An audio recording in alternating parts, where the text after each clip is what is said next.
अब आपको सीधे लेकर चलते भोपाल, जहां पर हमारे साथ हमारे सहयोगी जुड़ रहे हैं अनिरुद्ध सोनी। अनिरुद्ध, भोपाल में हनुमान जन्मोत्सव की किस तरह की धूम दिखाई दे रही है, क्या कुछ खास दिखाई दे रहा है इस बार के हनुमान जन्मोत्सव में?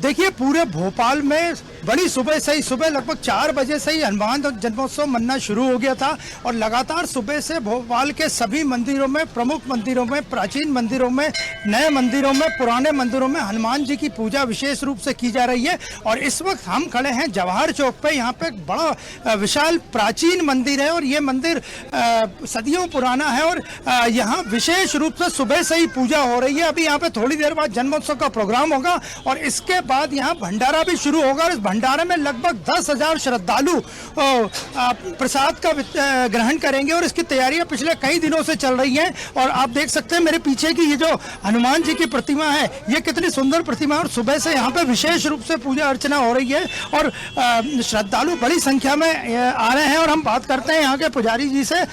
पंडित विजय तिवारी जी, ये बताइए कि ये मंदिर का ऐतिहासिक महत्व कितना और हनुमान जन्मोत्सव पे यहाँ क्या क्या हो रहा है?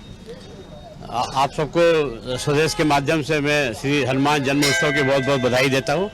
और आप लोगों को ये बताते हुए बड़ा हर्ष हो रहा है कि हम विगत 30 वर्षों से अधिक समय हो गया है हमें यहाँ हम भंडारा करते हैं। पहले शायद हनुमान जी के मंदिरों में भंडारा नहीं होता था और भोपाल में सबसे पहले हमने ये शुरुआत की। हमें जो इस बात की भी हमें बहुत खुशी है। ये बड़ा प्राचीन मंदिर है। यहाँ देश के यहाँ से भोपाल से गए हुए लोग भी हनुमान जयंती पे जो है पंजाब से, महाराष्ट्र से, बिहार से, राजस्थान से, उत्तर प्रदेश से यहाँ आते हैं और यहाँ आके जो है बड़े विशाल भंडारे में सहयोग भी करते हैं और सफल बनाते हैं कार्यक्रम को, दर्शन लाभ लेते हैं। और यहाँ हज़ारों की संख्या में जो है भंडारा शुरू हो चुका है। हज़ारों की संख्या में लोगों का आना शुरू हो गया है। ये अनवरत 5 बजे से जो है रात के 12-1 बजे तक चलता रहता है और सवेरे जो इसकी प्रसादी होती है वो भी एक दिन पहले 4 बजे से बननी शुरू होती है, शाम के दूसरे दिन सुबह 4 बजे तक बनती रहती है। इस बार अयोध्या में राम मंदिर की प्राण प्रतिष्ठा के बाद, राम भगवान की प्राण प्रतिष्ठा के बाद पहली हनुमान जयंती है, तो भोपाल में और जवाहर चौक के इस मंदिर में कितना उत्साह है? बहुत उत्साह है, बहुत ज्यादा उत्साह है।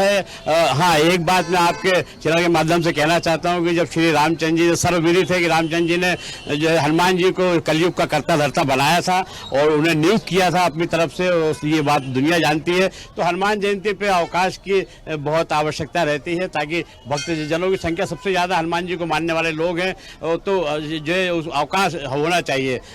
भोपाल में भंडारे की शुरुआत इसी मंदिर से हुई थी, पहले भंडारे होते नहीं थे, तो आज इस भंडारे में प्रसाद वितरण में क्या क्या प्रमुख चीजें बनी? देखिए, जो सवेरे जो महाप्रसादी होती है उसमें शुद्ध घी का गुलदाना हम देते हैं, जो और शुद्ध घी का मालपुआ वितरण होता है और खीर वितरण होती है जो कुंटलों में होती है। उसके बाद में जो यहाँ पे जो भंडारा होता है उसमें जो है आलू छोले की रसीली सब्जी, शुद्ध घी का हलवा और पूड़ी, ये जो है 7 से 8 घंटे तक लगातार चलता है। एक बैठक में जो है लगभग 1000 लोग बैठते हैं। चुनावी माहौल चल रहा है, देश बड़े आगे जाने की तैयारियों में, इस अवसर पर यहाँ क्या पूजा हो?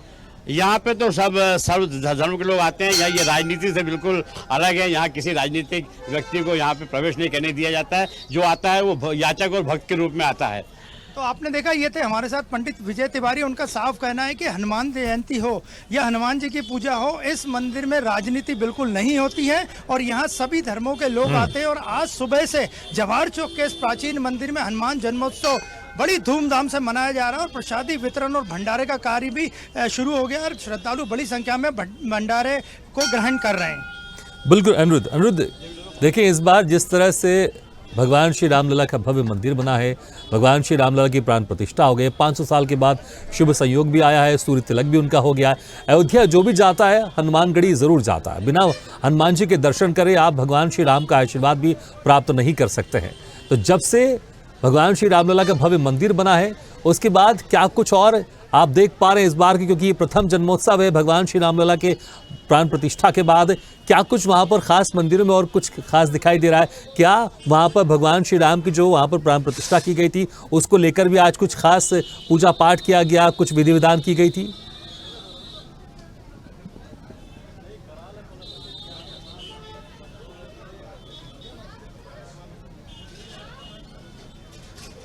जी हाँ, बिल्कुल। जब सुबह हनुमान जन्मोत्सव का प्रारंभ हुआ, सुबह बड़ी सुबह यहाँ पूजा की गई, क्योंकि अयोध्या में श्री राम मंदिर यानी श्री राम भगवान की प्राण प्रतिष्ठा समारोह के बाद ये पहली हनुमान जयंती है और सुबह विशेष रूप से पूजा गई थी। हम कुछ श्रद्धालुओं से ही पूछते हैं, सर आप ये बताइए कि अयोध्या में मंदिर बनने के बाद पहली हनुमान जयंती है, तो आपके जीवन में कितनी अहम है ये?